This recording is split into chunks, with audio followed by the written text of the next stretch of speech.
Hi everybody, this is John from the Fury Boys Racing channel. I'm very honored to have Newland's Bar Service sponsor this video. If you need anything for portion bars, please contact them. You can find their information at newlandsbarservice.com. They specialize in sprint cars, micro sprints, midgets, and lightning sprints and more. So if you need anything, please reach out to them. If you have any questions, drop a comment. I'll leave a link in the description. Thanks everybody. Hey everybody, welcome back to the Fury Boys Racing channel. I'm John, and this is my hill climb sprint car. Hopefully I can get this thing out this weekend. We missed last weekend, just didn't have the parts. And to be honest, it probably wouldn't have been our best foot forward as far as getting this thing out there for its first hill climb. So what we're gonna do this weekend is we're gonna go down to a drag strip, 8th Mile drag strip, not far from here, and we're gonna do some basic functionality testing.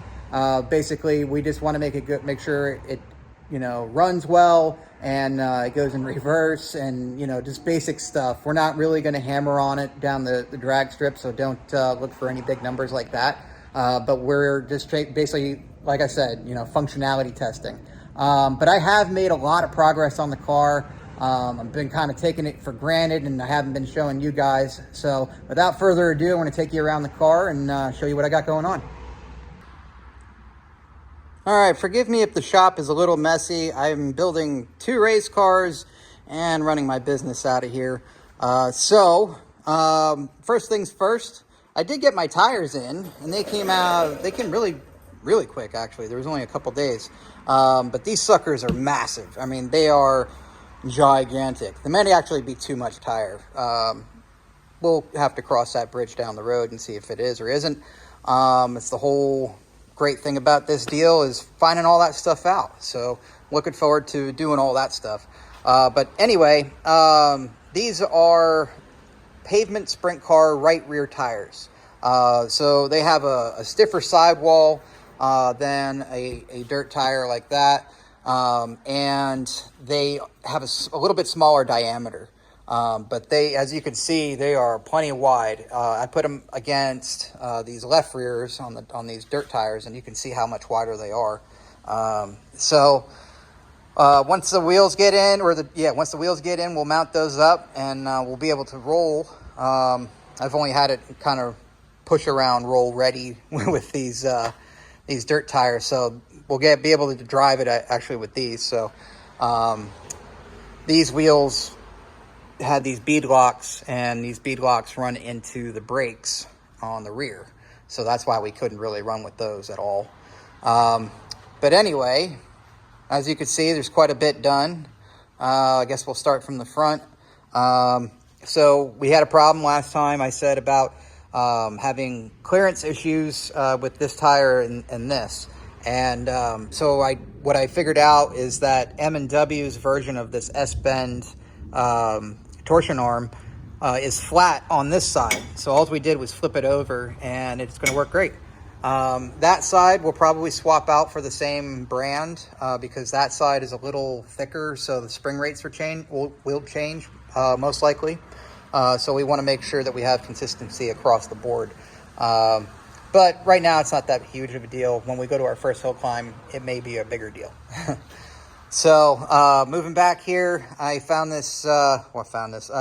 I was able to find a carbon fiber elbow, a 4-inch elbow online, and then I got a silicone coupler, cut that down to size, and my filter fits on there perfectly. So we're going to run with that. I think it looks great. And it runs. I think the air right there will be good because this is a pull fan, so the air is going to go towards the engine, and it's going to pull it through the radiator.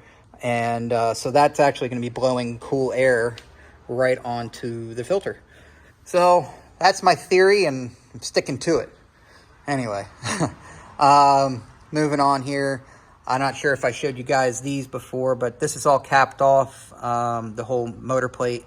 And then I put some rubber on the edges of that just to make sure it doesn't, cut anything or like that. So we went through a lot of things like that, just kind of, tightening it up and making sure it doesn't get caught in anything. like this. You know, I got these lines out of the way a little bit. I sat in here earlier, you know, and when I was adjusting all these belts, which are beautiful, by the way. These are from Ultra Shield. Armor is a brand within Ultra Shield. I guess you could see it right there. And that's run by Darren Pittman, who used to drive this chassis when it was a World of Outlaws car. So I thought that was kind of cool. Not to mention, the name of it is Armor, and my business name is Armor Auto Recon. And Armor is the branch that I was in the Army when I was a tanker. So kind of works really well for this project. But anyway, I went through functionality of everything. I sat in the car, moved operated everything. Everything worked out pretty well. I made all these shields, and these shields came out pretty nice. Ended up bead rolling these. And then what I did with this is 11 gauge steel, so it's really, really thick. So I scored it with a cut-off wheel, and then I TIG welded a bead on the corners here to make sure it was all strong and stuff. And I made this with a template and then cut it out, and then I made these tabs. These come right out. There's nutserts in there, so this is completely serviceable. All I got to do is move this shifter forward, and then this will just kind of come out that way. So it works out pretty well. I got the all the ends to the harnesses, you know, all taped up and everything, so it's not all flopping around. And you know, that's the details that you want to take care of on a race car before they become an issue. Moving around here, nothing really new except for the harnesses really back here. I'm going to be modifying I don't even know where I put it, the shell right here.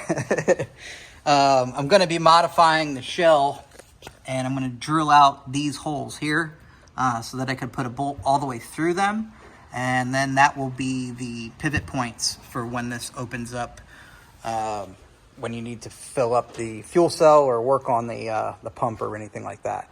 So moving on here, here's the other side of that intake. As you can see, it's got, you know, clearance all around it, just barely, but it's got clearance, and it's all really nice and sturdy. It's not going anywhere. So the other thing I need to do is I got a new drag link coming in the mail, and it's got an S-bend right here. This is obviously contacting this, which isn't allowing that to turn in its full capacity. So the S-bend that will go here will allow for the clearance. However, it's a smaller diameter because it's meant for a regular sprint car. And what I'm going to have to do is kind of reinforce it. I have a few ideas on what I'm going to do for that, but once I get it, I'll make a decision. Moving on, let me show you what I got to do before we can actually go racing. This is just related to the car. As you can see, I checked off the air intake, but I got all this stuff and got to figure out what I'm going to do with it.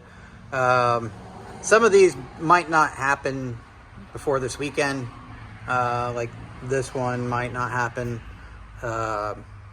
which is okay because I don't think the car is going to blow up if I don't hammer it, you know. So, but anyway, I got to fit the hood and the nose cone for the body to be done. That's like really easy stuff. I just I mess it up a lot, so my buddy is going to come over and help me with it. Bryn, I mentioned him in past episodes, so I appreciate him doing that, but he's super busy with his race program. So anyway, square the car, I definitely have to have some help with that.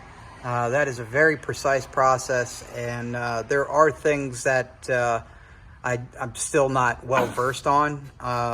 Not with squaring the car, but actually putting a setup in. This case, if for squaring the car for this car, it's not going to be that big of a deal to square it, but it is going to be a hard time to find the measurements to square it. So we'll figure that out though. And then obviously bleeding the brakes is not that big of a deal. So these are all like secondary things that I eventually am going to have to do after our first, I don't have to do, I may do them after our first hill climb at Giants. Well, everyone, that is all I got for you today. It has been a scramble for these last couple weeks, actually, just to get to where we're at.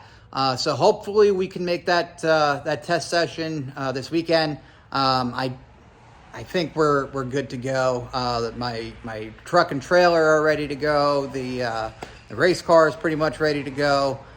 We won't know if we miss something unless we just go start doing it. So that's what we're gonna do, and hopefully you guys can tag along for the ride. But until then, please like, share, and subscribe, and I'll see you in the next one. Thanks.